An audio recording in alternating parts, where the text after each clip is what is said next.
ये तो केवल तथ्य है, अर्थात जैसा हुआ था वैसा केवल बोल देना सामान्य सी बात। किंतु कभी कभी उस तथ्य को बोलते हुए भी भय लगता है।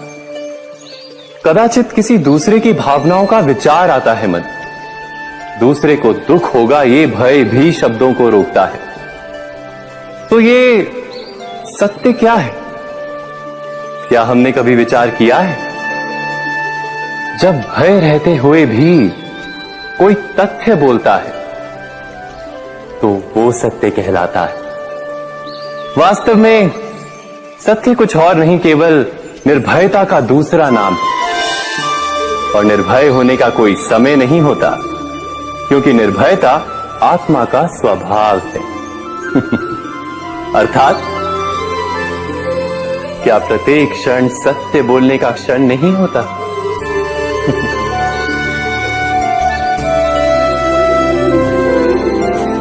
स्वयं विचार कीजिए।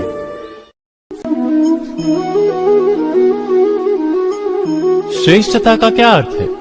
श्रेष्ठता का अर्थ है दूसरों से अधिक ज्ञान प्राप्त करना। अर्थात मूल्य इस बात का नहीं कि स्वयं कितना ज्ञान प्राप्त किया, मूल्य इस बात का है कि प्राप्त किया हुआ ज्ञान अन्य लोगों से कितना अधिक है। अर्थात श्रेष्ठता की इच्छा ज्ञान प्राप्ति को भी एक स्पर्धा बना देती है। और स्पर्धा में विजय अंतिम कब होती है?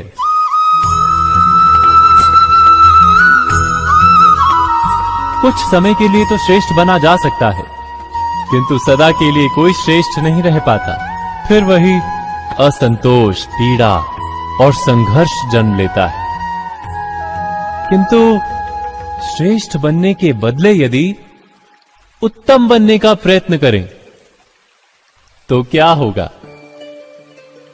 उत्तम का अर्थ है कि जितना प्राप्त करने योग्य है वो सब प्राप्त करना, किसी से अधिक पाने की इच्छा से नहीं, मात्र आत्मा की तृप्ति हेतु कुछ प्राप्त करना। उत्तम के मार्ग पर किसी अन्य से स्पर्धा नहीं होती, स्वयं अपने आप से स्पर्धा होती है। अर्थात उत्तम बनने का प्रयत्न करने वाले को देर अबेर सारा ज्ञान प्राप्त हो जाता है, बिना प्रयत्न के ही वो श्रेष्ठ बन जाता है। किंतु जो श्रेष्ठ बनने का प्रयत्न करता है वो श्रेष्ठ बने या ना बने, उत्तम कभी नहीं बन पाता।